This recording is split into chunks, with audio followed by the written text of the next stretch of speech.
Mas é só para ver se está no foco. Boa noite a todos. Boa noite. Que a graça e a paz do nosso Senhor Jesus Cristo permaneça conosco. Vamos dar início à nossa aula, né? O pastor ainda não chegou, mas estamos aqui. Vamos dar início à nossa aula com uma palavra de oração. Somos gratos pelos alunos que já chegaram e os outros que chegaram também. Pai bondoso, nós somos gratos por mais uma oportunidade que o Senhor nos oferece. Estamos aqui reunidos para mais uma maratona de estudo bíblico. Somos gratos por cada um dos alunos que tem se desprendido, se dedicado a vir aqui, principalmente nesse dia de véspera de feriado. Mas estão aqui para aprender a Tua Palavra. E nós pedimos que o Teu Santo Espírito trabalhe em nossos corações e nos dê mente aberta, sabedoria para assimilar tudo aquilo que vai ser ministrado nessa noite. Nós oramos agradecidos no nome de Jesus. Amém? Amém. Então, vamos lá. Gisele, Agnes e Nath. André e o outro é Antônio? Não. É Carlinhos. Carlinhos. Agnes Day. E como é que são o nome dos príncipes? Joãozinho? Eloá. João e Heitor. Eloá, João e Heitor. Certo. Gente, na nossa Bíblia de Panorama, na nossa apostila de Panorama Bíblico, página 8, a gente já fez uma pincelada, viu tudo, né? Agora a gente vai trabalhar um pouquinho passo a passo. Então, nós vamos entender um pouquinho os períodos históricos do Antigo Testamento. Então, se a gente pegar 10 períodos históricos do Antigo Testamento, nós vamos ter uma ideia da ordem cronológica de todo o Antigo Testamento e colocar os livros dentro dessa ordem, certo? Então aí na apostila está aí, ó. Toda a história do Antigo Testamento pode ser dividida em 10 períodos principais. Todos os livros do Antigo Testamento se encaixam dentro desses períodos. Por isso é muito importante poder andar, passear, caminhar através da história do Antigo Testamento, situando-se no contexto histórico e nos eventos principais. Como eu falei, a parte mais difícil da Bíblia para nós é o Antigo Testamento. Por quê? Foi escrito numa língua diferente, embora seja traduzido para o português, mas numa cultura diferente, numa época diferente. Para vocês terem uma ideia, nós temos o livro de Gênesis aí que foi escrito, né? Ó, muito tempo, mais de 1000 anos antes de Cristo. Imagine agora, né? Então, para a gente entender, então nós estamos dividindo o Antigo Testamento em 10 períodos históricos, em ordem cronológica. E dentro desses períodos a gente vai encaixar os livros do Antigo Testamento, certo? O primeiro período histórico do Antigo Testamento chama-se Origens. E ele abrange o livro de Gênesis, do capítulo 1 ao capítulo 11. Também nesse período, provavelmente aconteceu a história de Jó. Embora o livro de Jó está lá no meio do Antigo Testamento, mas a história de Jó deve ter acontecido nesse primeiro período da Bíblia chamado Origens, que abrange os 11 primeiros capítulos de Gênesis. No período Origens nós temos 4 eventos. Criação, capítulo 1 e capítulo 2 de Gênesis. Queda do homem, capítulo 3 ao capítulo 5 de Gênesis. Dilúvio, capítulo 6 ao capítulo 9 de Gênesis. E Torre de Babel, capítulo 10 e 11. O pastor chegou, né? Bom, alguns fatos relevantes desse primeiro período. Primeiro aí, letra A, o universo, Gênesis 1, quando Deus cria o universo, né? Então, o Gênesis 1 começa lá. No princípio criou Deus os céus e a terra. Criou o universo, certo? O interessante é que a gente vê na ordem da criação que Deus vai fazendo as coisas e fala, e foi à tarde e amanhã no primeiro dia. Foi à tarde e amanhã no segundo dia. Então, tarde e manhã não pode ser interpretado como uma era, mas apenas como um dia de 24 horas. Porque tem gente dizendo que lá o dia da criação não foi um dia de 24 horas, e foi uma era. Mas quando se usa a expressão foi à tarde e amanhã do primeiro dia, então dá a ideia de que realmente foi um dia de 24 horas, certo? A própria palavra em hebraico, usada para dia, significa um dia solar, certo? Portanto, o mundo foi criado em 6 dias de 24 horas, correto? Mas apenas, foi criado em 6 dias e 24 horas. O Pentateuco, ou seja, os 5 primeiros livros, tem essa interpretação. Então vocês vão ouvir alguém dizendo, não foi dias, porque para Deus um dia vale como um ano. Mas aqui foram 6 dias literais. Deus criou o mundo em 6 dias. Ele podia criar de uma vez, não podia? Mas ele criou o mundo em si de uma vez. Mas depois ele começou a colocar ordem nas coisas. Levou 6 dias para fazer isso, correto? Meninas que chegaram agora, página 8. Bom, depois do universo, Deus criou o homem. Vou dar balinha aqui para as meninas, senão vai ficar a mercê dela, viu?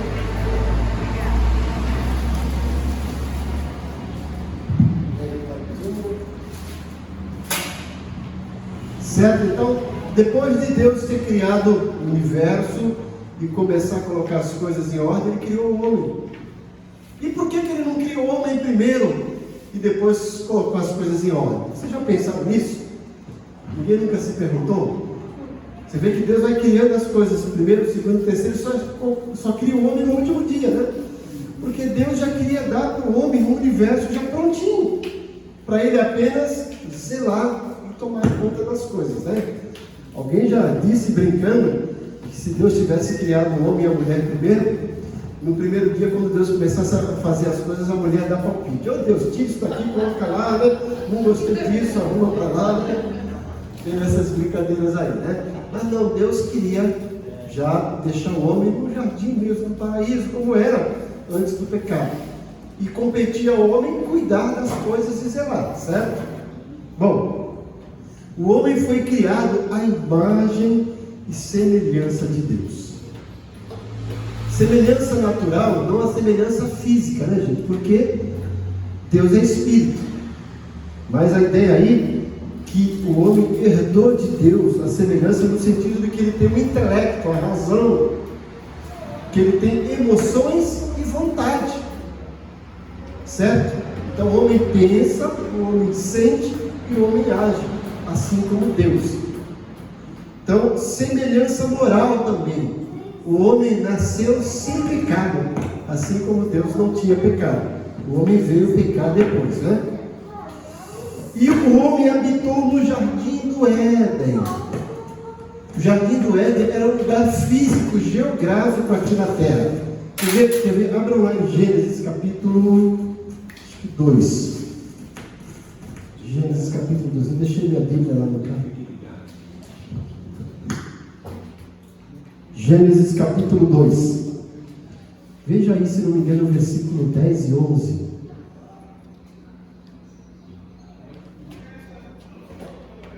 Gênesis 2, veja o seu versículo 10 e 11.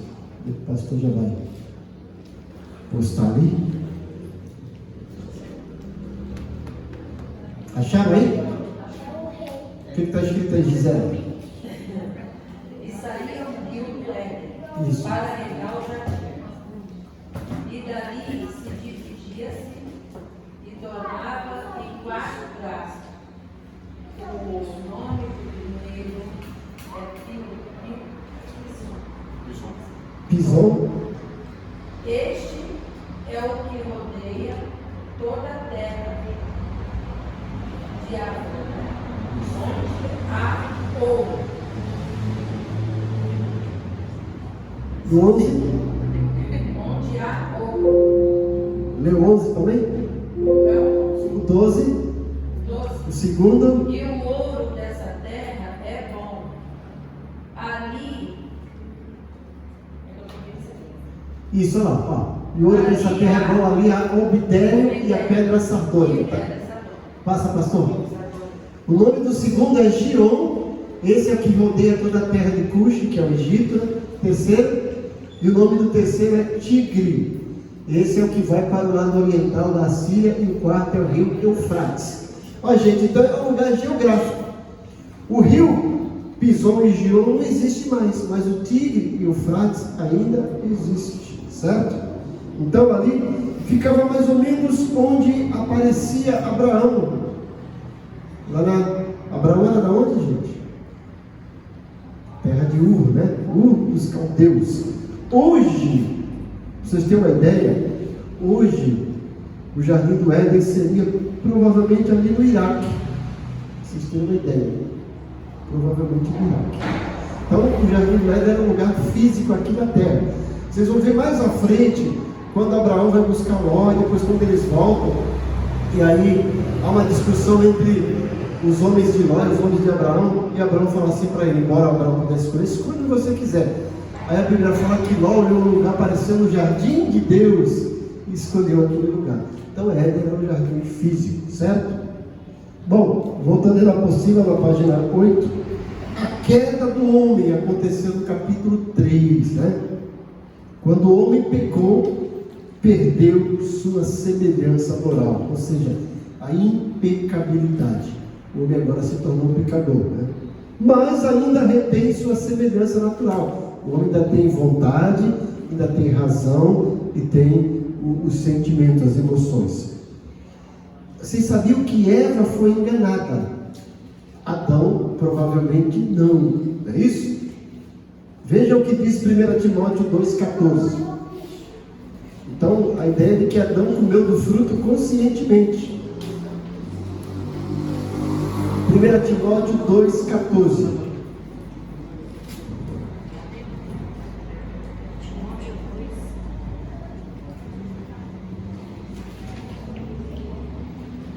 Já E tá? Adão não foi enganado. Timóteo, isso quem leu aí? E Adão não foi enganado. Ó, Mas a mulher, sendo enganada, caiu em transgressão. tá vendo? A Bíblia deixa bem claro que Adão não foi enganado. Quem foi enganado foi Eva, né? A cobra chegou lá para Eva, olha, come, meu, come. Não, mas Deus falou que não podia comer. Ô, Tony, você não sabe nada, come que você vai emagrecer, né? E ela foi logo lá e comeu. Brincadeira, né? Mas você vê. E por causa disso, depois Adão também comeu. E depois eles percebem, aí começam a enxergar as coisas. Não que eles estivessem cegos, estavam cegos para o pecado, né? Estavam com os olhos espirituais abertos, mas se deixaram seduzir pela serpente, que era o próprio diabo, né? E acabaram pecando. E você vê que aí já começou o jogo de empurra-empurra, desculpa, né? Deus chega para Adão. Deus fala, Adão, cadê você? Ah, Senhor, né? Eu vi que você estava passeando, percebi que estava, não me escondi. Deus, que história é essa, Adão? Quem te disse que você estava nu? Porventura comesse do fruto que eu falei que não era para comer? Adão, não sabe como é que é, né, Senhor? Foi a mulher que tu me deste. Adão tira o corpo fora, acusa a mulher e acusa Deus. Vocês perceberam? Foi a mulher, mas foi o Senhor que me deu ela. Então a culpa é sua também. Aí Deus chega, e aí Eva? Ah, foi a cobra. E a cobra não tinha para quem passar, né? Mas Deus vai lá, dá uma disciplina para Adão, dá uma disciplina para Eva, dá uma disciplina para a serpente. Não tem desculpa, né? Então, aí e a gente vê que o pecado entrou no mundo. Deus começou já a trabalhar essa questão do perdão do pecado. E a gente vai ver aqui no capítulo 3 que já começa a questão da redenção, a libertação do pecado. Aí na página 9 da apostila, né? Você vai ver que Gênesis 3,15 é chamado de o proto-evangelho, o primeiro evangelho. Alguém lê aí, Gênesis 3,15. 3,15. Tem a apostila aí, pastor? Não. Se tiver, coloca na página 9. Pode ler, Nath. E porém inimizade entre ti e a mulher, e entre a tua semente e a sua semente, para te ferir a cabeça e tu lhes ferirá o calcanhar. Isso, então, o que a gente vê aí? É um prenúncio da vida de Jesus para libertar o homem do pecado, né?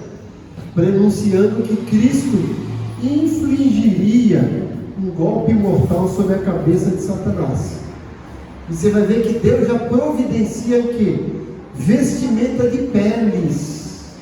Vestimenta de peles significa que Deus fez um sacrifício de um animal para o derramamento de sangue, para cobrir o pecado, para cobrir a pele do primeiro casal, certo? Gênesis de 4 a 8 começa aí a aparecer as famílias em Gênesis, né? E já começam as brigas. O primeiro homicídio, quem foi que matou quem? Até o cachorro sabe responder, né? Se você pisar no rabo do cachorro e perguntar quem foi que matou Abel, o cachorro vai falar Caim, Caim, Caim, Caim, Caim. Caim matou Abel por inveja, né? E aí aconteceu o primeiro homicídio, já consequência do pecado de Adão e Eva, certo? Você sabe que Adão já mexia com artesanato.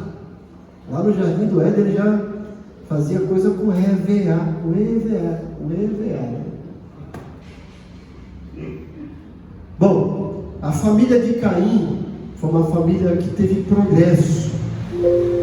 Foi uma família que criava gado. Ficavam tocando gado. Toca gado para cá, toca gado para lá. Toca gado. E também criando instrumentos musicais e a metalurgia. A família de Sete, outro descendente de Adão, né?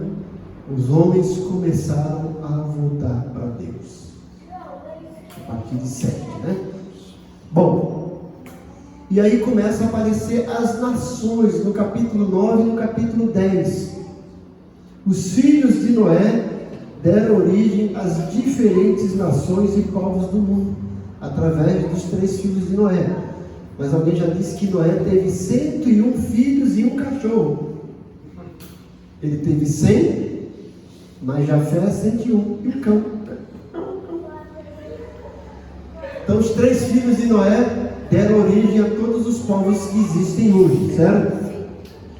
Os Sem, os semitas, os judeus vieram dos descendentes de Sem, que habitaram na época o norte do Golfo Pérsico. O cão, né?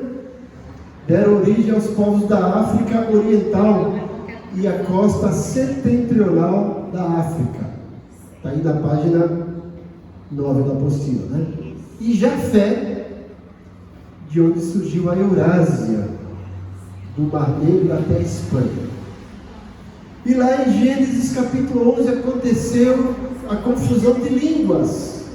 Lá em Atos 2, muita gente falou em línguas, mas todo mundo entendeu na sua língua, né? Em Gênesis 11, eles começaram a falar em língua diferente e ninguém entendia mais nada. Eles tentaram construir a Torre de Babel, depois Deus confundiu, aí eles se espalharam e saíram os idiomas que nós temos hoje, né? Lá em Gênesis 11. Qual era o propósito da Torre de Babel? Era o símbolo de poder, de grandeza e orgulho. Deus tinha mandado eles se espalharem e encher a terra. Eles quiseram se juntar e construir uma torre chegando no céu. O que Satanás quis, gente? Quis pegar o lugar de Deus no céu, quis ser igual a Deus. E agora os homens aqui querem subir no céu também. Se deram mal, né? E aí a gente vê lá o que aconteceu em Gênesis 11, é a terra de Sinear, que era a Babilônia. E o líder daquilo foi Nimrod, o grande líder. Vejam lá Gênesis 10, versículos 9 e 10. Gênesis 10, versículos 9 e 10. E este foi poderoso caçador, diante da face do Senhor. Por isso se diz, como Nimrod, poderoso caçador diante do Senhor. 9 e 10, né? Isso. E o princípio do seu reino foi Babel. Isso. Ereque Acade e Calne na terra de Siná. Não, o princípio do seu reino. Já começou a criar um reino, né? Em Babel, que foi Babilônia, né? Então, ali Deus estabeleceu as línguas básicas da terra, dividiu os povos, né? E eles saíram aí, habitaram em várias regiões falando línguas diferentes. Bom, isso é o resumo do primeiro período histórico do Antigo Testamento, chamado de Origens, que tem 4 eventos: criação, queda do homem, dilúvio, Torre de Babel, certo? O segundo período é chamado período patriarcal, que abrange o capítulo 12 ao capítulo 50 de Gênesis.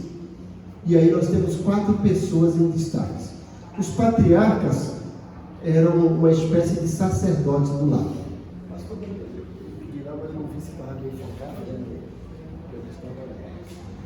Então nós temos aí os 4 grandes patriarcas que surgiram, né? E que deram origem ao povo de Deus, a nação de Israel, certo? Eu não li o background porque eu não tinha visto a extensão. Mas o primeiro deles foi Abraão. A história de Abraão está lá em Gênesis capítulo 12 até o capítulo 25, certo?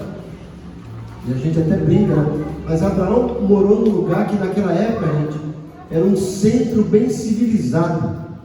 Abraão saiu da terra de Ur dos Caldeus, né?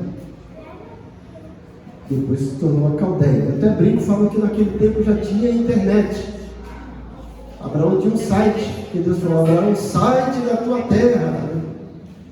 Bom, Abraão gerou Isaac, seu filho. A história de Isaac está no capítulo 21 ao capítulo 27, né? Nós sabemos aí que Isaac foi um milagre de Deus na vida de Abraão. E Isaac gerou Jacó. Na realidade ele gerou 2 filhos, né? Esaú e Jacó. Mas Jacó é o que daria origem às 12 tribos de Israel. Os 12 filhos de Jacó deu origem às 10 tribos de Israel, certo? A história de Jacó nós encontramos em Gênesis 25 a 36. E o último desse período aí, grande José, filho de Jacó, que vai lá para o Egito, se torna governador de toda a terra do Egito, né? E vocês conhecem a história toda de Jacó. Bom, que época acontece isso, gente? A entrada de Abraão em Canaã pode ser calculada aproximadamente por volta do ano 2091 antes de Cristo. A vida dos patriarcas em Canaã é de aproximadamente 215 anos, de acordo com o escritor Kennedy Kitchen. A vida dos patriarcas em Canaã é entre aproximadamente o ano 2000 ao ano 1750 a.C., mais ou menos aí 250 anos, certo? Então os personagens principais aí foram Abraão, Isaac, Jacó e José, certo? Alguns fatos relevantes desse período. Abraão recebe de Deus a promessa de aquela terra onde ele estava agora habitando seria totalmente sua. Deus faz essa promessa para ele no capítulo 12, retifica essa promessa no capítulo 15, né? Depois no capítulo 17 ele fala: anda na minha presença sem conflito. Ele foi pai natural de muitas nações. O povo de Israel chama pai Abraão, né? Tinha uma música, né? Pai Abraão tem filhos, muitos filhos ele tem. Eu sou um deles, você também. Louvemos ao Senhor. Não sei se é do tempo de vocês, né? Ele foi pai dos judeus e também pai dos filhos de Ismael. Os filhos de Ismael geraram 12 príncipes. Está lá em Gênesis 25, do 12 ao 16. E também foi pai dos midianitas. Foi pai espiritual de todas as nações. Vejam lá Gênesis 12, de 1 a 3. Por meio de Abraão, todas as nações terão parte da salvação. Gênesis 12, de 1 a 3. Quem pode ler? De 1 a 3.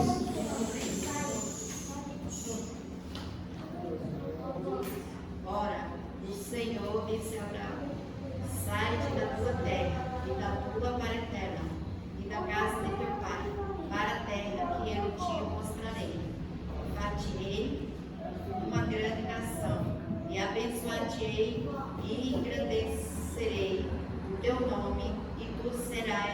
bênção. E abençoarei os que te abençoarem, e amaldiçoarei os que te amaldiçoarem. E em ti serão benditas todas as famílias da terra. Aí, Abraão seria o pai dos judeus, mas através dele todas as nações seriam abençoadas, ou seja, teriam direito à salvação também, né? Bom, continuando. Apesar de ser um homem, né, um grande patriarca da fé de Abraão, mas fez coisas erradas, né? Mentiu, teve atitudes covardes, certo? Com o faraó no Egito e Abimeleque em Gerar, disse que Sara era sua irmã para salvar a sua própria vida, né? Na verdade era meia irmã dele, né? Mas de certa forma, veja o que ele fez, estava entregando a mulher de bandeja para salvar a vida dele. Graças a Deus, né, não permitiu que isso acontecesse, né? E aí a gente vê depois também no capítulo 18 e no capítulo 19 a destruição de Sodoma e Gomorra. Abraão ora, negocia com Deus naquela oração: Senhor, se eu encontrar 50, o Senhor vai poupar, e vai baixando para 45, para 40, para 30, para 20, chega até em 10 e não encontra 10 lá. Mas por amor de Abraão, Deus poupou Ló e suas 2 filhas, né? E a gente sempre diz que Ló era padeiro, né? A gente fala do pão de Ló, né? Mas veja lá que coisa. Mas o que aconteceu com ele no final? O Ló? Depois no final, no fundo. Acabou a família, acabou. Depois ele morre, né? Mas o que acontece? Ele vai, a história, né? A esposa dele vira as costas para trás, que era para ficar, e virou uma estátua de sal, né? Olha, a única vez que a Bíblia manda lembrar de uma mulher, hein? Lembre-se da mulher de Ló. É brincadeira, né, gente? Mas está lá. E aí o que acontece? Ló acaba saindo sozinho com as suas 2 filhas. Vão para uma cidade chamada Zoar, saem de uma grande destruição e vão Zoar. Foram para uma cidade chamada Zoar. Chegando lá, as filhas falam assim: nós vamos ficar para titia aqui, né? Não tem ninguém, não casamos. Encheram Ló de vinho, deitaram com ele, e aí nasceram filhos, né? Deu origem a 2 povos, os Moabitas e os Amonitas, que foram inimigos de Israel. Mas veja a confusão disso, né, gente? Ó, os filhos das filhas de Ló eram filhos de Ló também. Então Ló era pai dos netos dele. Os netos eram praticamente irmãos e primos, e um era tio do outro. Que confusão, né, gente? Mas uma pergunta, naquele tempo, Deus permitia que eles se multiplicassem assim? A princípio, se não isso aqui era proibido, né? Elas sabiam que era errado, né? Pai e filho não, né? Pai e filho não. Mas o que acontece? Cara, você viu o que aconteceu depois, né? Deu problema, né? E vocês sabem por que Sodoma e Gomorra foram destruídas, né? Homossexualismo, né? Vê que os caras queriam ter relações até com os anjos, né? E lembra que Jesus fala que nos dias do Filho do Homem será como nos dias de Noé e como nos dias de Ló. E que nós temos visto aí um crescimento assustador do homossexualismo. Temos que falar, né? Mas Abraão foi um homem de fé. Ele deixou Ur e se tornou um peregrino, conforme a gente vê em Gênesis capítulo 12. Teve até disposição de sacrificar seu próprio filho no capítulo 22, seguindo as orientações de Deus, né? Mas Deus falou: calma, não, só queria saber se você me ama, fique tranquilo, né? Bom, o filho amado de Abraão foi Isaac. Deus tinha prometido para Abraão e para Sara que daria um filho para eles. Abraão já estava com 100 anos, Sara mais de 90, 99, já havia passado da menopausa, mais pausa, tudo pausa, né, gente? E ainda era estéril. Enquanto isso, né, Deus tinha prometido que Abraão seria o pai de uma grande multidão, né? E aí Sara se precipitou e falou assim: Abraão, meu filho, né? Eu não vou poder ter filho, está aí Agar, minha concubina, minha serva, né? Deita com ela e tenha filho. E Abraão, na hora H, nem pensou, né? Foi lá e aconteceu na hora H, com H nasceu Ismael. Depois deu problema, né? O filho da promessa seria Isaac, né? Então o nascimento de Isaac, conforme está na página 10 aí, foi um milagre. Foi a concretização das promessas de Deus a Abraão. Veja o que Deus faz com Abraão. Muda o nome dele de Abrão para Abraão. E Deus manda ele olhar para o céu e falar assim: Abraão, quantas estrelas? Abraão, olha, não dá para contar, são muitas, né? Assim será a tua descendência, não vai dar para contar. Toda vez que Abraão olhava para o céu, via as estrelas e falava assim: você pai de uma grande, várias nações, né? Ia começar isso com Isaac, seu filho. Isaac sobreviveu ao sacrifício ordenado por Deus. Casou-se com Rebeca, filha de Betuel, que era sobrinho de Abraão, né? Casou com a prima dele. Foi um casamento em família para que Isaac não se misturasse com as mulheres de Canaã. Seus filhos, Esaú e Jacó. Gênesis 25, 19 a 26. Esaú deu origem aos povos edomitas e idumeus, ou os amalequitas, né? Jacó deu origem aos judeus, de onde saíram as 12 tribos de Israel. Isaac foi um homem de caráter um pouco obscuro, porque assim como seu pai mentiu que a mulher era irmã, ele fez a mesma coisa com Rebeca. Disse que era irmã, aprendeu com o pai, né? Bom, e aí entra em cena Jacó. Jacó, a gente conhece tanta história de Jacó, né? Seu nome significa suplantador. Obteve o direito de primogenitura e a bênção de Isaac através de meios ilícitos. E não precisava fazer nada daquilo. Já era ele o escolhido. Mas ele toma proveito do irmão que está com fome, depois engana o pai dele juntamente com a mãe, né? E aquela coisa toda. Em Betel, lá em Gênesis 28, obteve a confirmação da promessa feita a Abraão, de que ele seria eleito, né? Conforme a gente pode ver também em Romanos 9, do 11 a 13. Em Padã Arã, principal cidade de Arã, trabalhou para Labão, casa-se com Lia e Raquel. Por isso que a gente fala que Jacó era analfabeto, porque ele amava Raquel e não Lia. Mas você vê, ele trabalha 7 anos por amor a Raquel. E aí quando chega os 7 anos, na hora de casar, Labão, o tio dele, engana ele como ele fez com o irmão. Em vez de dar a Raquel para casar, dá a Lia. Depois ele fala: o senhor me enganou. Ele fala: não, mas aqui na minha terra tem que casar com a mais velha primeiro. Então se você quer a Raquel, trabalhe mais 7 anos. Deixa passar a semana da núpcia, você pega a Raquel para a sua mulher, mas trabalhe mais 7 anos. E ele trabalhou aqueles 14 anos com ela. De certa forma, né? Porque ele amava mesmo era a Raquel, né? E vocês conhecem todas aquelas histórias, né?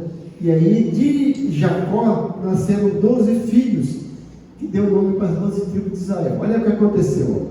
O filho de Jacó com Lia, Rubem, que foi o primeiro, Simeão, que foi o segundo, Levi, que foi o terceiro, Judá, que foi o quarto.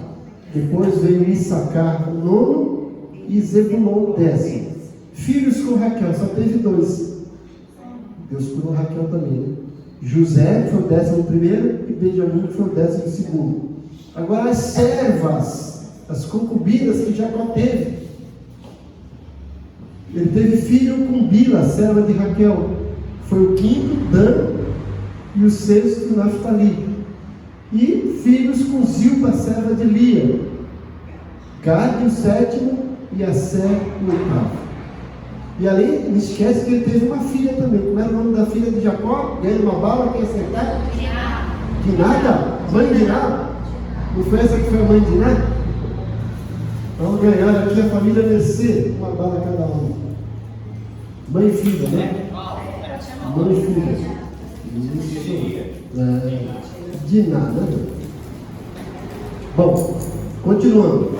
Jacó sai da casa de Labão 20 anos após sua chegada. E ele sai da gente. Olha. Ele chega na terra sem nada. E ele sai com fartura. Foi o que ele prometeu para Deus lá em Gênesis 28. Ele fala assim: olha, se você me der pão para comer, roupa para vestir e me abençoar nessa jornada, eu prometo que eu vou dar dízimo de tudo, o Senhor será o meu Deus. E olha a história de Jacó, né? Trabalha 14 anos sem salário, por amor de Raquel. Depois o tio dele chama e fala assim: agora eu quero te dar um salário. O que é que você quer ganhar? Bom, como é bom quando o patrão chama a gente, pergunta quanto a gente quer ganhar. Jacó falou: separe todo o teu gado, e a partir de hoje, todo gado que nascer listrado será meu, e o que nascer sem lista será teu. Labão falou: tudo bem. E a Bíblia diz que a partir daquele momento, todo gado robusto e mais numeroso nascia listrado. E o gado raquítico e menos número nascia sem lista. Labão olha aquilo e fala assim: não dá. Chega Jacó, vamos mudar. Pega o teu gado, a partir de hoje o listrado é meu, o sem lista é teu. Jacó falou: tudo bem. A partir daquele dia, todo gado numeroso e sadio era sem listra. E o raquítico e com menos produção era listrado. Aí Labão vem, a Bíblia fala que 10 vezes Labão mudou o salário de Jacó. Mas mesmo assim Deus era fiel com Jacó, né? E ele saiu dali rico, próspero, né? Pensa em Jacó, né? Ele se reencontra com Isaú no capítulo 31 ao capítulo 33, quando ele encontra Isaú, ele fala assim: eu tenho fartura, né? Antes fartava tudo, né? Agora ele está com fartura. Luta com Deus e tem seu nome mudado para Israel, capítulo 32 de Gênesis, né? Esse encontro com Deus foi fantástico, né? Tem até aquela música de Jacó: segurou o anjo, conhece? No Egito, aos 130 anos, desce com toda a sua família por causa da fome em Canaã, né? Lembra quando José, quando chamava a família, ele vai e morre lá no Egito. Gênesis 46 e 47. Agora entra em cena, gente, José, um dos 12 filhos de Jacó, mas foi o preferido de Jacó. Por quê? Porque foi o primeiro filho da mulher que Jacó trabalhou 14 anos, Raquel. José, com 17 anos, é vendido como escravo aos ismaelitas e midianitas. Gênesis 37. Os irmãos têm inveja, ciúme, querem matá-lo, depois decidem não matar, jogam numa cova, vende eles com uma mercadoria barata. José é revendido com uma mercadoria barata, vai lá para o Egito para trabalhar na casa de Potifar. E começa, Gênesis 39 é fantástico, né? Fala que ele estava trabalhando e Deus era com José. Deus abençoou a casa de Potifar por causa de José. E Potifar olha para ele e fala assim: esse escravo é diferente, né? Eu vou agora promover.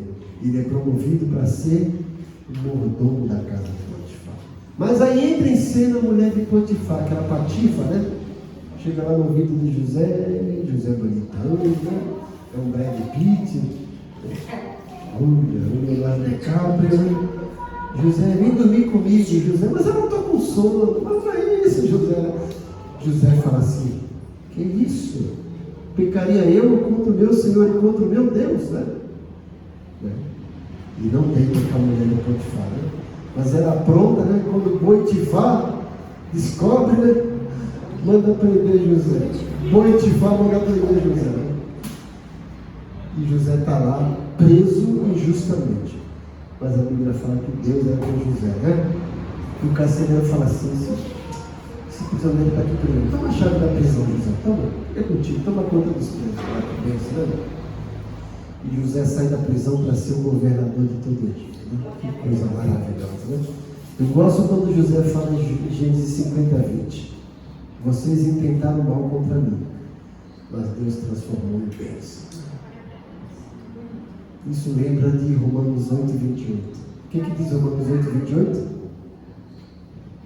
Todas as coisas cooperam para o bem daqueles que amam a Deus, daqueles que são chamados segundo o seu propósito. Quando eu olho a história de José, eu vejo que Deus, olha lá, Deus é especialista em transformar tribulações em triunfos e nos dar troféus. Deus é especialista em transformar tribulações em triunfos e nos dar troféus. Gênesis 41, gente, é fantástico. Gênesis 41, 50 e 51. Fala que nasceram, naquele período de escassez, 2 filhos para José. É isso? Como era o nome dos filhos? Manassés e Efraim. O que significa?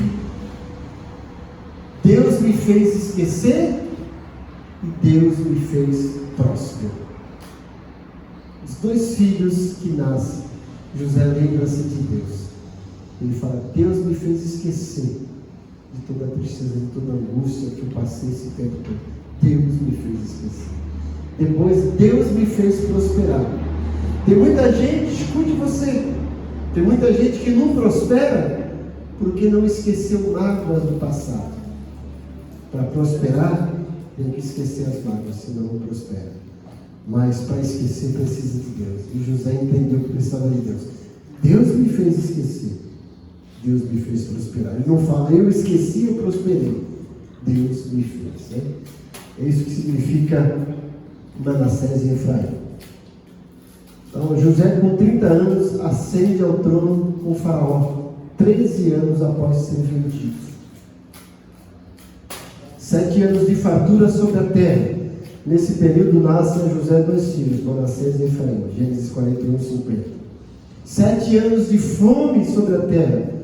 Os irmãos de José descem, né, por 2 vezes ao Egito em busca de alimento. Gênesis 42 a 50 a 45. José morre aos 147 anos. Gênesis 47 a 41. Coisa bonita a história de José, né? Sim, se você... Por quê? Vocês sabiam por quê? Era bíblico. Era bíblico.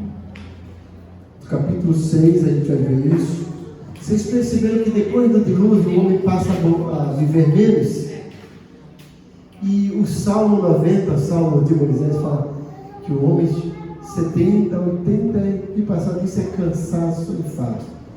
Gente, o que acontecia antes do dilúvio? Quando Deus fez o céu e a terra, a Bíblia fala que Deus separou águas e águas, lembra? Águas aqui e águas lá no firmamento. Havia o que os especialistas chamam de uma espécie de filtro solar. Havia água lá no cima. Essa água filtrava os raios ultravioletas do sol, que nos faz envelhecer. E o homem vivia mais.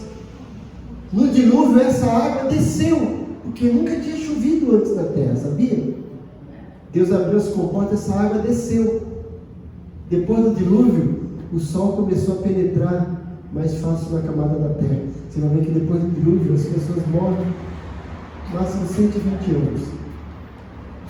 Depois vai diminuindo. Por quê?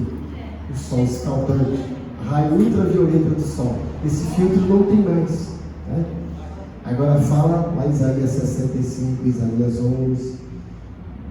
Período do milênio, depois da tribulação. 1000 anos aqui na terra vai ser maravilha, né, gente? O povo que ficar aqui, porque nós vamos para a glória, né? O povo vai viver mais. 1000 anos, o camarada lá, pra você ter uma ideia, ele vai tirar a carta da habilitação com 100 anos, que é novinho. 1000 anos é moleza. Quem ficar aqui na terra, depois da tribulação. A gente vai falar isso aí. 1000 anos. Isso. Gente, ó, o que vai acontecer? Deus vai levar a igreja. E vai para lá, 7 anos aqui na terra de grande tribulação. Quem permanecer fiel durante 7 anos de grande perseguição, vai ficar aqui na terra depois que acabar a grande tribulação. Apocalipse 20 fala que Satanás vai ser preso durante 1000 anos. E o povo que ficar aqui vai ser o povo bom, que ficou aqui na terra e que se voltou para Jesus e enfrentou toda a tribulação. Depois de 1000 anos fala que Satanás vai ser solto e vai tentar enganar mais uma nova nação. E aqueles que foram enganados vão embora. E depois vai ter o juízo final. A gente vai falar isso numa matéria chamada escatologia, tá bom? Mas nós vamos subir para agora. Né? Mas vocês vão ver lá em Isaías 11, Isaías 65, que no milênio a criança vai brincar com o leão como se fosse um gatinho. Os animais vão passear juntos. O leopardo com a corça. Fala. 1000 anos, é 1000 anos mesmo? 1000 anos é anos. contado como 1000 anos? 1000 anos. A contagem não é diferente, não? Não sei, assim, da Não, nossa. literalmente lá o milênio vai ser 1000 anos. Existe gente que diz que é simbólico, mas não. Pelo que a gente vê lá, não.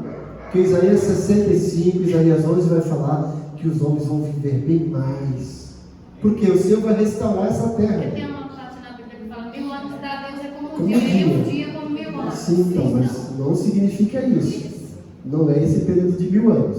Pelo que a gente entende lá é literal, certo? Você vai falar em Isaías lá que o homem vai viver bem mais. E vai ter violência na terra, sim. Não, é o período de falsa paz, é isso? 3 Não, anos e meio de falsa isso paz. aí é na tribulação. Se você pegar Apocalipse, veja Apocalipse 20. Apocalipse 20, peraí. Eu deixei minha Bíblia no carro. Apocalipse 20. Deixa eu pegar a Bíblia aqui, meu irmão. Depois a gente fala sobre isso. Isso aqui é outra matéria chamada escatologia, tá, gente? Apocalipse 20.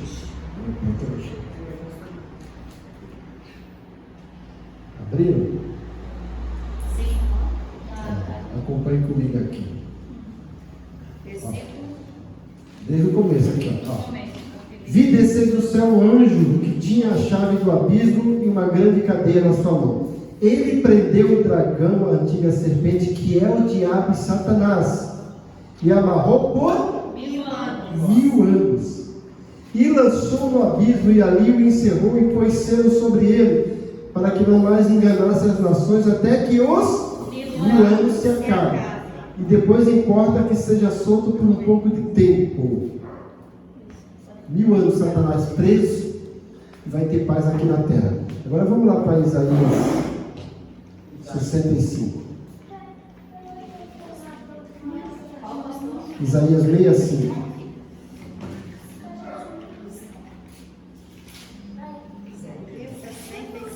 É, 65.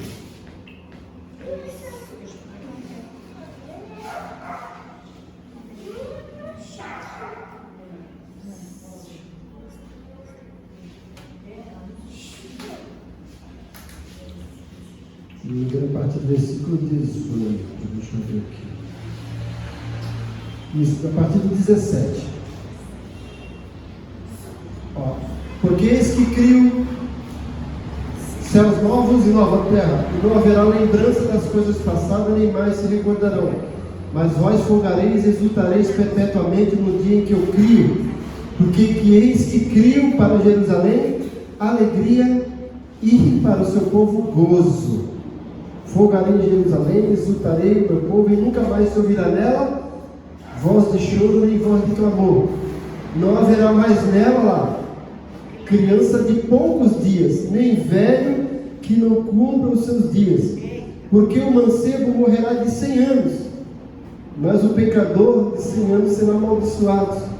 Edificarão casas e habitarão, plantarão vinhas e comerão seu fruto, não edificarão para que outros habitem, não plantarão para que outros comam, porque os dias do meu povo serão como os dias da árvore, e os meus eleitos gozarão das obras das suas mãos até a velhice.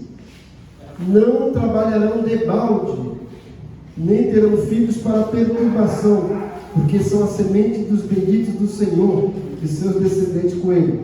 E será que antes que clamem, eu responderei, estando eles ainda falando, eu ouvirei. Olha o 22. O lobo e o cordeiro se apacentarão juntos, e o leão comerá palha com o boi, e o pó será a comida da serpente.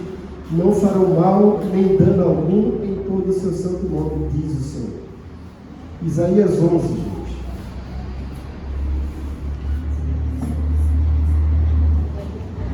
Vocês veem o que vai acontecer no milênio. Tudo isso aqui vai acontecer no milênio.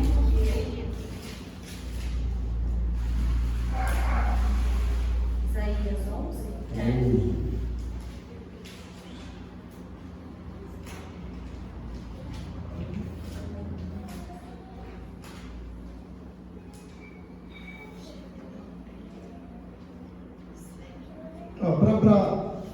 Para resumir a partir do 5. E a justiça será o cinto dos seus lombos e a verdade o cinto dos seus rins.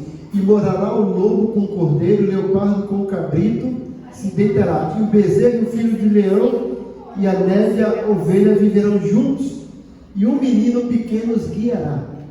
Olha aí, gente, os animais não vão ser mais violentos um contra o outro. O menino vai guiar o leão como se fosse um gatinho, né? A vaca e a ursa pastarão juntas. Vai fazer isso hoje. Seus filhos juntos se deitarão. E o leão comerá palha como boi.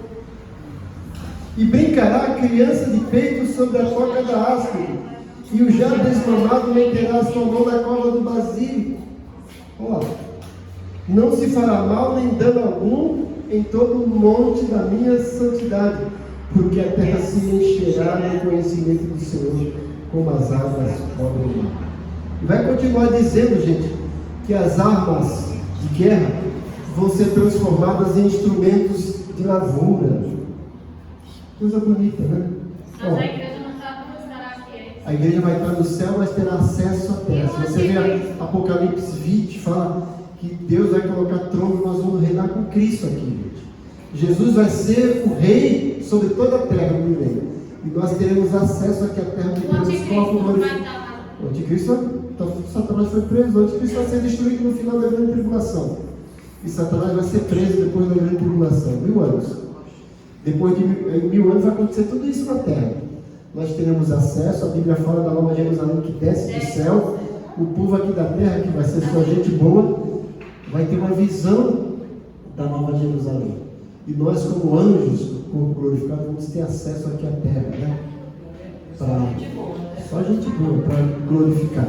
Depois do final do 1000 anos, Satanás vai ser solto, vai enganar mais um grupo de pessoas. Depois Deus vai falar, basta. Aí vai ser o julgamento do trono branco. Aí que eu falo, como é que vai ser a eternidade? A eternidade vai ter 3 tipos de pessoas em 3 lugares diferentes.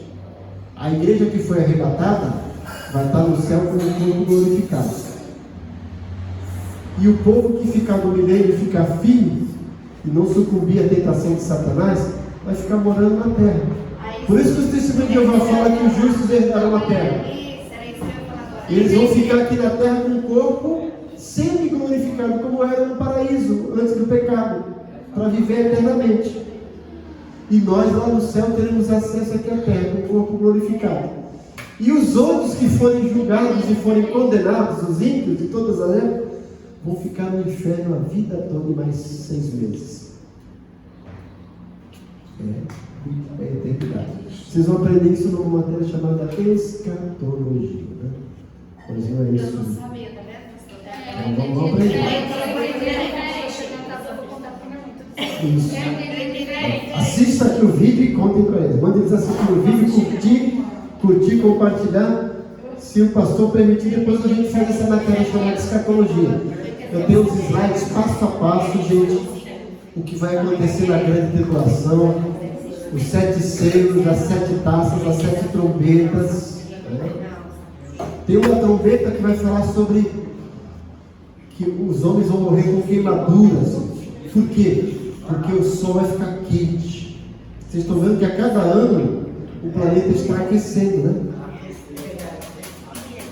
A Bíblia fala que 1/3 de toda a vegetação do mundo vai ser consumida. Vocês estão vendo que já está acontecendo, né? Pegando fogo em vários lugares aí. Vamos lá, gente. Página 11. O terceiro período é Êxodo. Êxodo. Vamos pagar a hora extra aí. Aula extra. Estou brincando. Êxodo. A palavra êxodo significa saída. O período êxodo, que é o terceiro, compreende os livros de Êxodo a Deuteronômio. Êxodo, Levítico, Números e Deuteronômio. Nesse período nós temos 6 eventos. Não é isso? 6 eventos. Lembra da sigla? PPMMTT. PPMMTT. Esse período durou 40 anos. Alguém escreveu aqui 400 anos. Esse período durou 40 anos. No deserto. Começa lá em Êxodo 12, né? Então começa com as pragas, não é isso? É a Dudinha que está aí? É? Nossa princesinha. Depois nós temos Páscoa, Nó Vermelho, Maná, Tábuas da Lei e Tabernáculo. Vai a maga das panquecas aí. Vem só pegar minha barra. Opa, é a Dudinha. Vamos pegar aqui a Dudinha. Dudinha, também tem levado as tuas balas? Não fala que não, mano. Eu como assim. Deixei mais com o pastor, depois pega mais lá, Maria. Descobriu, né, tia? Maria Eduarda, larga a mão dessa espingarda. Então, ó, PPMMTT, pragas, Páscoa, Mar Vermelho, Maná, Tábuas da Lei e Tabernáculo. Durante esse período, Deus usou 12 grandes líderes, Moisés e Arão. Arão foi o sacerdote. Tinha um líder político, né? O líder ali, guerreiro, administrativo, mas um líder espiritual que era Arão. Certo? Alguns fatos relevantes nesse período aí. A vida religiosa. Monte Sinai, onde Moisés aí já tinha um celular, ele recebeu uma mensagem lá de cima, já salvou nas nuvens, né? Então deixou registrado lá. As tábuas da lei, que foram os 10 mandamentos, né? Depois ele construiu o tabernáculo, segundo a orientação de Deus, e iniciou o ministério sacerdotal. E tinha os feriados decretados por Deus. A Páscoa, que surgiu em Gênesis 12, que foi o dia que eles saíram do Egito, depois de 10 pragas, não é isso? A festa das semanas, que também é chamada festa das colheitas ou Pentecostes. A festa da colheita das semanas são 7 semanas depois da Páscoa. 7 vezes 7, 49, né? Mais 50. Por isso que o Espírito Santo desceu no dia de Pentecostes. Pentecostes não tem nada a ver com o Espírito Santo, tá, gente? Pentecostes era uma festa dos judeus. Mas Deus aproveitou o dia de Pentecostes, que tinha gente de todo mundo de Israel, derramou o Espírito Santo lá. Por isso ficou chamado dia de Pentecostes, né? Também a festa dos tabernáculos, para lembrar quando eles moravam no deserto, né? O ano sabático. O que era o ano sabático? Alguém sabe? Bom, como eu falei, o povo de Israel vivia de colheita, de plantação e de tocar gado. Tocar o gado. Toca gado para cá, toca gado para lá. Era colheita e pecuária. O que Deus falou para eles? Olha, 6 anos vocês vão plantar e colher. O 7º ano é ano sabático, é ano de descanso. Vocês não vão plantar. Né? O que vai acontecer? No 6º ano, a terra vai produzir em dobro, para que no 7º ano vocês não plantem, e só vai plantar no 8º ano. Então tudo que for colhido no 6º ano vai ser para suprir o ano 6, o ano 7 e o ano 8. Então de 7 em 7 anos a terra deveria descansar, certo? E aí vem o ano do jubileu. O que é o ano do jubileu? 7 anos sabáticos. Cada ano sabático são 7 anos. 7 vezes 7, 49. O próximo ano, o ano 50, era o ano do jubileu. O que acontecia? Deus falou assim: olha, vocês vão entrar na terra prometida, eu não quero que tenha pobre, e eu não quero que vocês escravizem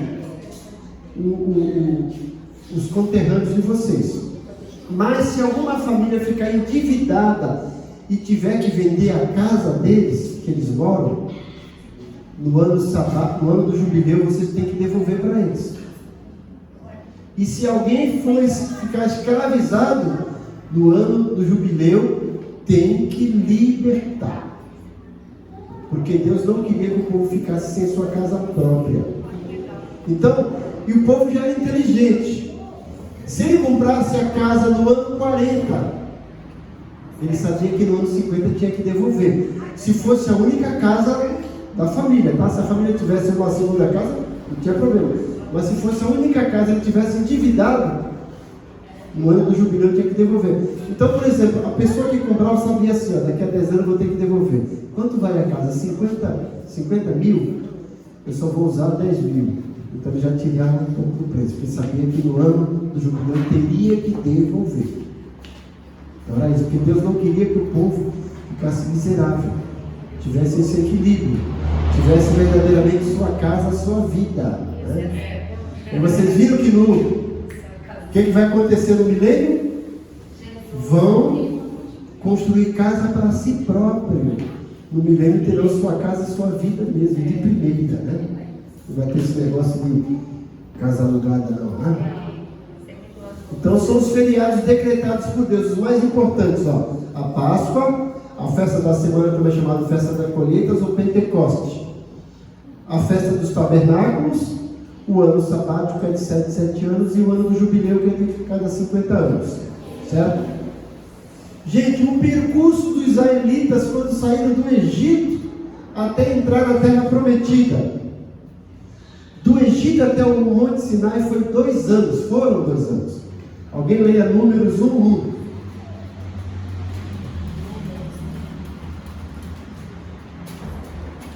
Gente, eu não sei quem foi que encomendou o livro. Tem alguns que já pagaram, eu trouxe, tá? Para você que está assistindo aí, gente. Eu escrevi 3 livros. Esse aqui, ó, temas bíblicos trabalhados. São 26 sermões. Se você pregar um por semana, dá para você pregar 6 meses. Ética no Ministério Diaconal e Ministério Diaconal.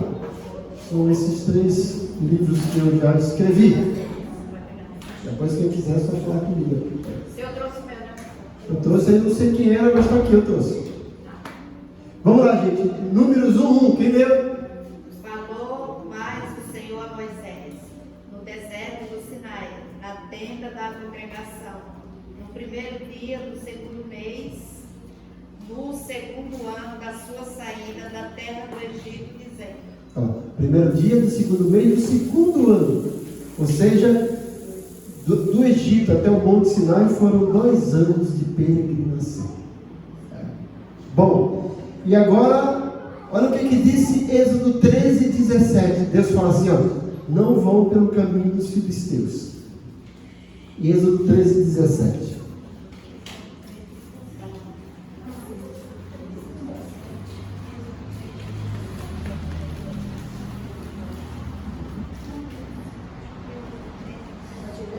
Pode ler.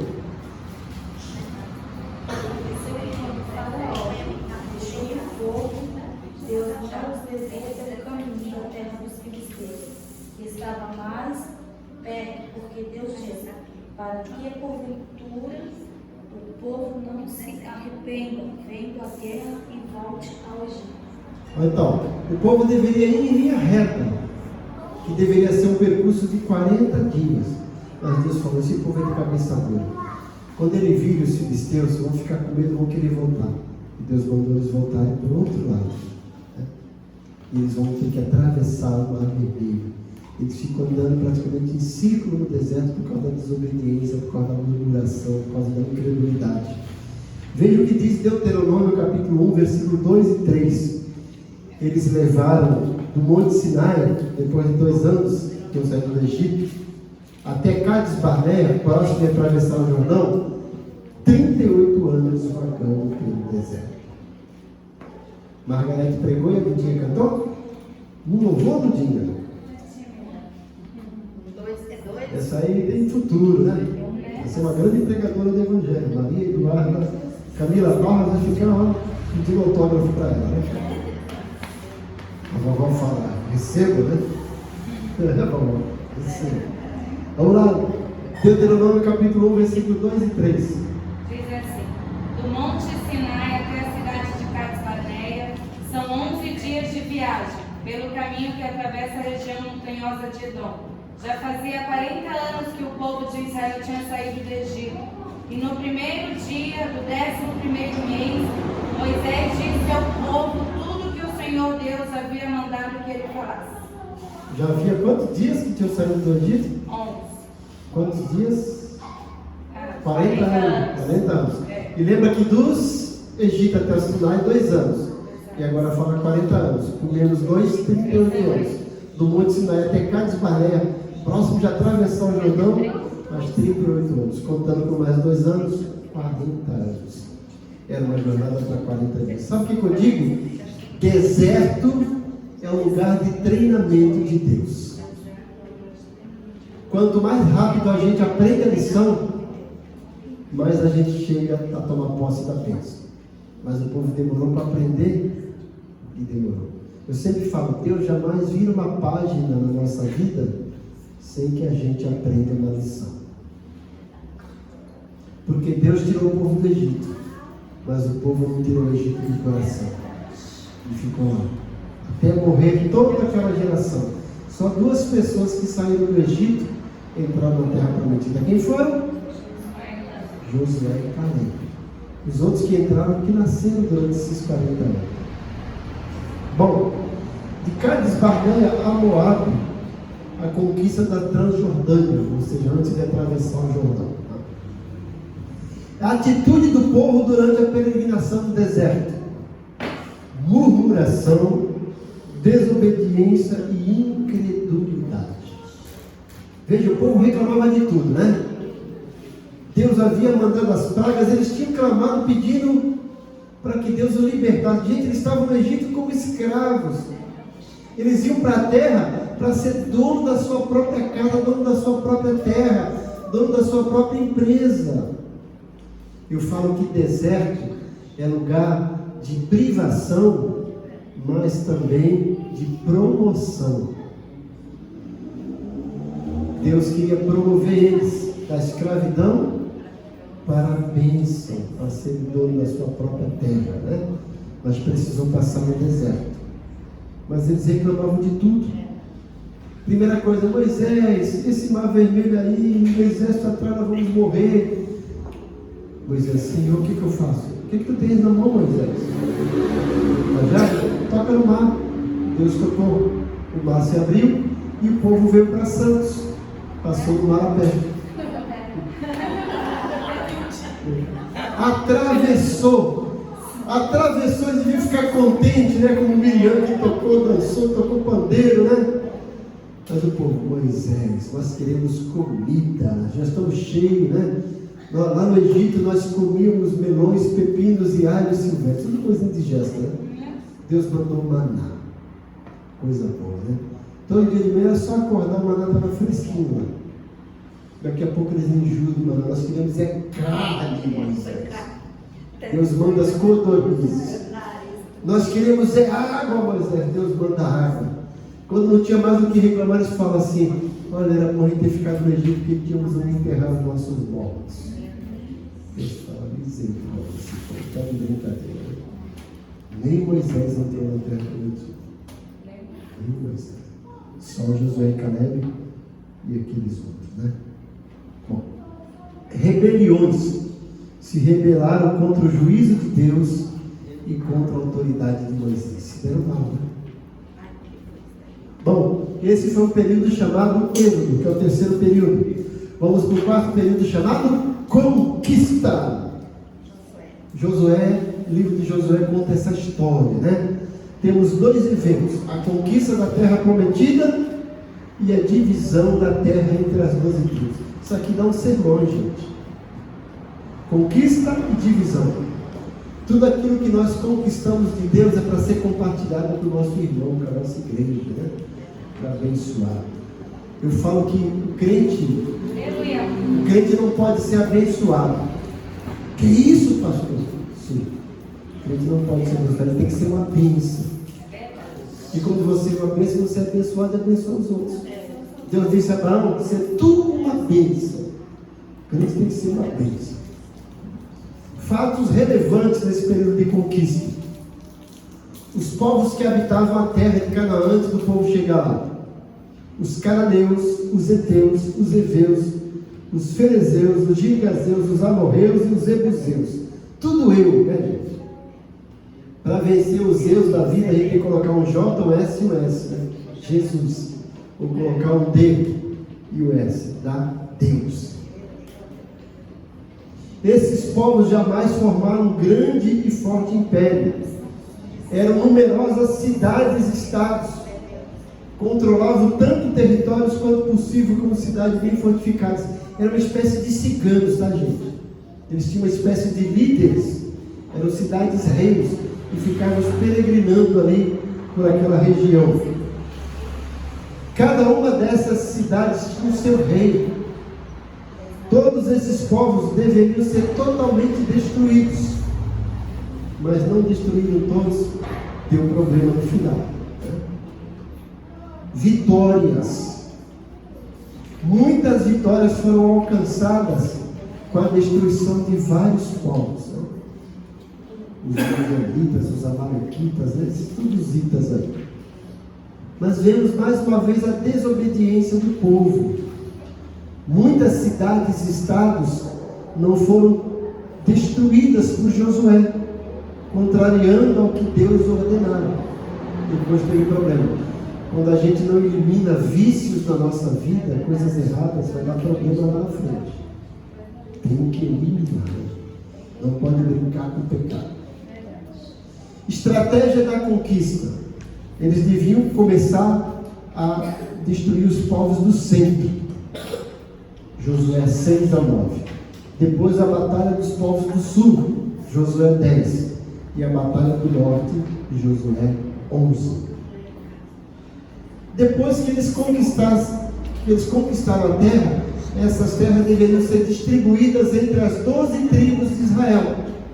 Lembra do versinho de Josué? Quem lembra do versinho de Josué? Vem Josué, a vitória vem. Cada tribo sua terra tem. Veio a vitória, agora eles vão distribuir a terra, né? Olha lá. Depois da conquista da terra, ela foi distribuída pelas 12 tribos de Israel, os 12 filhos de Jacó. E a tribo de Levi, gente? E a tribo de José? Vocês vão ver que eles não têm herança. Por quê? Primeiro, cada tribo ia ter o seu lugar fixo. Os levitas, gente, iriam trabalhar para o Senhor nos tabernáculos e suprir a necessidade espiritual do povo. Então não podia ficar fixo no lugar. Mas cada tribo deveria dar uma porção de terra para os levitas, já simbolizando aí o dízimo. Olha lá. E José? Lembra que o pai de José, Jacó, abençoou os filhos de José quando estava antes de morrer, Manassés e Efraim? Então, saiu Levi e saiu José. Se eram 12 tribos, ficaram 10. Mas entraram os 2 filhos de José, Manassés e Efraim, ficaram 12 tribos, certo? Bom, Transjordânia. Eu não tenho o mapa aqui, gente, mas futuramente eu vou colocar, né? Ó, o pastor está colocando até a apostila lá, né? 2,5 tribos ficaram com terras ao oriente do Rio Jordão. Reinos esses vencidos por Moisés durante a peregrinação no deserto. Vamos ler Números 21, do 21 a 35. O que aconteceu? Essas 2,5 tribos cuidavam de gado, viviam de tocar gado, né? Tocar gado para cá, tocar o gado para lá, ficavam criando gado. E as pastagens antes de atravessar o Jordão eram boas. Eles falavam assim: nós vamos ficar aqui. Moisés, tudo bem. E quando Josué assume o comando, eles chegam para Josué: Moisés prometeu que nós iríamos ficar aqui. Aí Josué falou assim: mas não é justo os seus irmãos irem derrubar as muralhas, irem destruir o povo inimigo, vocês ficaram aqui no amor. Eles falaram: tudo bem, nós deixamos o nosso gado, nossas mulheres, nossas crianças, vamos lá, derrotamos o inimigo e voltamos e ficamos aqui. Aí Josué falou: tudo bem. 2 tribos inimigas então ficaram antes do Jordão. Vamos ler Números 21, do 21 a 35, quem pode ler? Vou ler. Pode ler.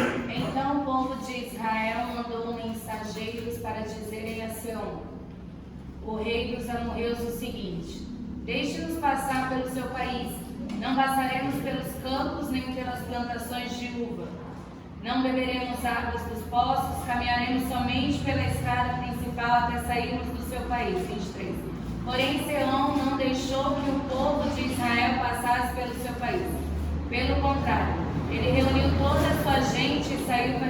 ao povo de Israel no deserto. Seom foi até Jazer e combateu contra os israelitas. 24. Mas na batalha eles mataram à espada muitos amorreus e tomaram a terra deles, desde o rio Arnon até o rio Jaboque, na fronteira com o país de Amon, na qual havia muralhas. 25. Assim os israelitas tomaram todas essas cidades dos amorreus e ficaram morando nelas, isto é, em Esbom e nos povoados que ficavam ao seu redor. 26. Esbom era a cidade onde morava Seom, o rei dos amorreus. Ele tinha lutado contra o inimigo, o rei Moabita, que havia tomado toda a sua terra até o rio Arnon. É por isso que os poetas dizem assim: venham a Esbom, a cidade do rei Seom. Ela será construída de novo, a cidade de Seom será bem construída. 28. Pois saiu fogo de Esbom, saiu uma chama da cidade do rei Seom. O exército foi o fogo que destruiu a cidade de As, em Moabe, e devorou os montes do alto Arnon. 29. Ai de vocês, moradores de Moabe, adoradores do Deus Quemos, vocês estão perdidos. O seu Deus deixou que os seus soldados fugissem, que as suas filhas fossem entregues para serem escravas de Seom, o rei dos amorreus. Mas agora acabou o poder de Esbom até de Bom. Tudo está destruído. Nofa está em ruínas e o fogo chegou até Medeba. Assim os israelitas ficaram morando na terra dos amorreus. Acabou. É até 35? Depois Moisés mandou gente para espionar a cidade de Jazer. Em seguida conquistaram os povoados que ficaram ao redor de Jazer e expulsaram todos os amorreus que moravam ali. 33. Então os israelitas voltaram e subiram pelo caminho de Bassã.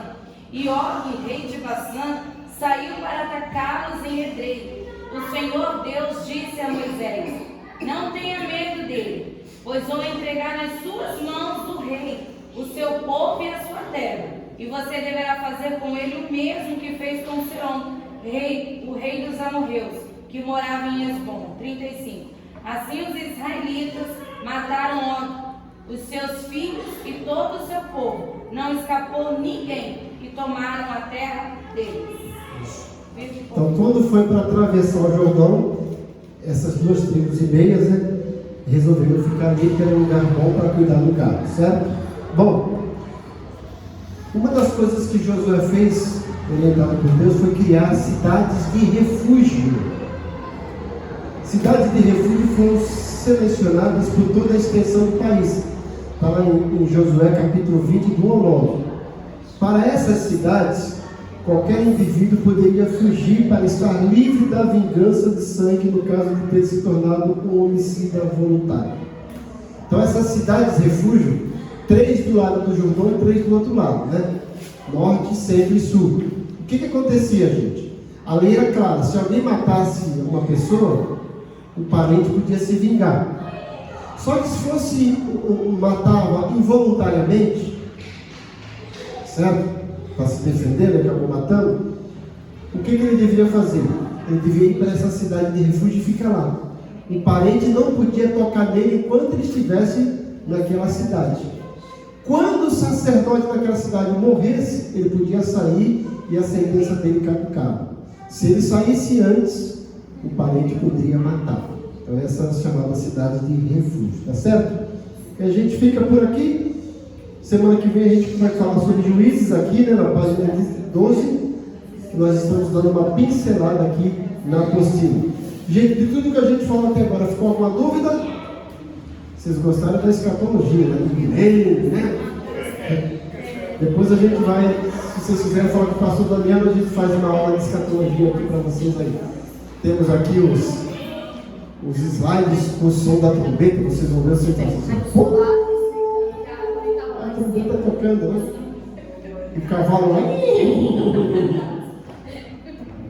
Que Deus abençoe vocês, gente. Não esqueçam de darem curtida lá na aula, compartilharem com seus amigos. Vocês vão ver que no grupo eu postei aqui, gente, a minha aula da Escola Bíblica Dominical lá da minha igreja. Nós estamos pensando sobre igreja na Escola Bíblica Dominical, né? Então eu postei a aula, vocês curtirem, a gente tem trabalhado lá, tem sido uma bênção. Deus abençoe a todos, bom feriado amanhã, bom dia das crianças, né? E se Deus quiser, semana que vem é dia 17, né? 18. Ainda estarei aqui, na outra semana já não estou. A semana que vem é dia 18, né? Dia 25 eu não estarei aqui. Eu vou viajar, que eu ganhei uma viagem. 25 anos de casado, já foi 26. Era para ser o ano passado, mas não deu. Aí a gente vê o que faz essa. Semana que vem a gente cumpre. Deus abençoe a todos. Que a graça do Senhor Jesus, o amor de Deus Pai e a comunhão do Espírito Santo seja com todos. Certo? Enquanto o mundo está escravizado pelo pecado, nós estamos livres.